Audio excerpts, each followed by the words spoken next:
अनोखी यात्रा और इंद्रधनुषी तितली। एक छोटे से गांव के बाहर हरी भरी पहाड़ियों के बीच आराध्या नाम की एक जिज्ञासु लड़की रहती थी। वह सिर्फ 10 साल की थी, लेकिन उसका मन बड़े बड़े रहस्यों को सुलझाने के लिए हमेशा बेचैन रहता था। गांव के लोग मानते थे कि सबसे ऊंची पहाड़ी के पीछे एक छिपी हुई घाटी है, जहां दुनिया की सबसे खूबसूरत चीज़ें मौजूद हैं। पर वहां जाने का रास्ता किसी को नहीं पता था। एक दिन जब आराध्या अपनी झोपड़ी के पीछे खेल रही थी, तो उसे एक पुरानी चमड़े की जिल्द वाली किताब मिली। किताब के पन्ने पीले पड़ चुके थे, लेकिन उसमें हाथ से बना एक नक्शा था जो उस छिपी हुई घाटी का रास्ता दिखाता था। नक्शे पर एक चेतावनी लिखी थी, रास्ते में जो सबसे अद्भुत चीज़ मिले उसे बिना छुए आगे बढ़ो। अगले ही दिन सूरज उगने से पहले आराध्या ने अपनी छोटी सी पोटली में पानी और भुने चने रखे और अपनी अनोखी यात्रा पर निकल पड़ी। नक्शे के मुताबिक पहला पड़ाव एक बोलने वाला पेड़ था। जब वह वहां पहुंची तो उसने देखा कि एक विशाल बरगद का पेड़ खड़ा है, जिसकी जड़ें किसी बूढ़े आदमी की दाढ़ी की तरह लग रही थीं।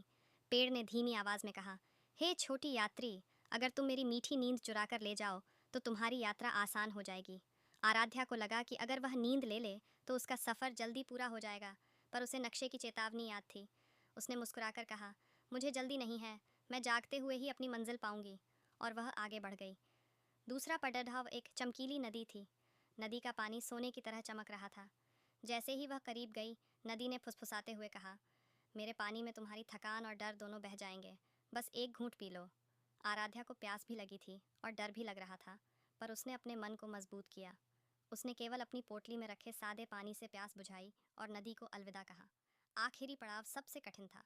पहाड़ी की चोटी पर पहुंचते ही उसने देखा कि एक इंद्रधनुषी तितली पत्थरों के बीच बैठी है। उसके पंख इतने रंगीन थे कि ऐसा लग रहा था मानो आकाश का सारा रंग उसी में समा गया हो। तितली ने कहा, तुम अपनी मंजिल पर आ गई हो, तुम मुझे छू लो और मैं तुम्हारी सबसे बड़ी इच्छा पूरी कर दूंगी। यह आराध्या के लिए सबसे बड़ा इम्तिहान था। वह तितली को छूना चाहती थी, पर उसने बिना छुए आंखें बंद कर लीं और नक्शे में बताए अंतिम बिंदु पर कदम रखा। जैसे ही उसने आंखें खोलीं, वह सचमुच छिपी हुई घाटी में थी। वहाँ कोई सोना चांदी नहीं था, बल्कि हरे भरे घास के मैदान थे, जहाँ हर तरह के फूल खिले थे। आसमान इतना नीला था जैसा उसने पहले कभी नहीं देखा था। और सबसे बड़ी बात, वही इंद्रधनुषी तितली अब हजारों की संख्या में पूरे मैदान में उड़ रही थी। आराध्या समझ गई कि उसकी सच्ची इच्छा, इस अद्भुत सुंदरता को देखने की इच्छा, पहले ही पूरी हो चुकी थी। जादुई चीज़ों के लालच को छोड़कर उसने अपनी ईमानदारी और धैर्य से इस छिपी हुई घाटी की असली दौलत, प्रकृति की सुंदरता हासिल की।